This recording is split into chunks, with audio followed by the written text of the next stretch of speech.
Olá, queridos irmãos, graça e paz em nome de Jesus. Hoje eu quero falar com vocês sobre o outro evangelho.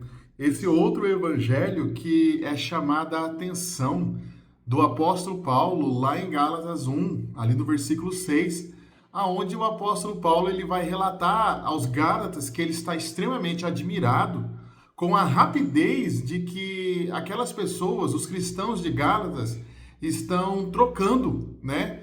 O evangelho verdadeiro de Cristo por outro evangelho, o qual, né, tem trazido muita perturbação entre os gálatas. Então o apóstolo Paulo ele vai dar aqui algumas orientações a respeito desse falso evangelho. Então a primeira orientação que o apóstolo Paulo dá a respeito desse outro evangelho é que o evangelho verdadeiro é aquele que é o evangelho da graça, que ele justifica as pessoas sem as obras da lei, tá?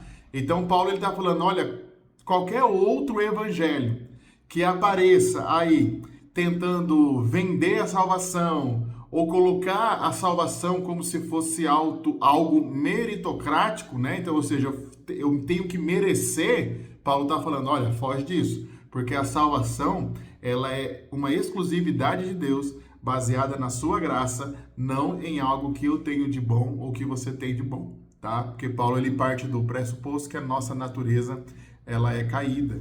Paulo também chama a atenção com que a rapidez, né, que esse evangelho ele toma força. Esse evangelho que eu falo é o outro evangelho, né? O evangelho deturpado. Como que ele ganha força de uma forma muito rápida.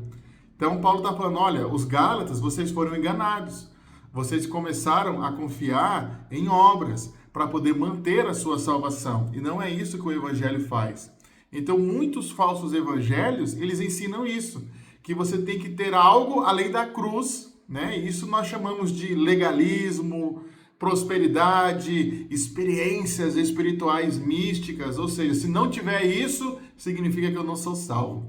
E não é por aí, não é assim que a gente aprende, não é assim que a palavra de Deus ela nos ensina.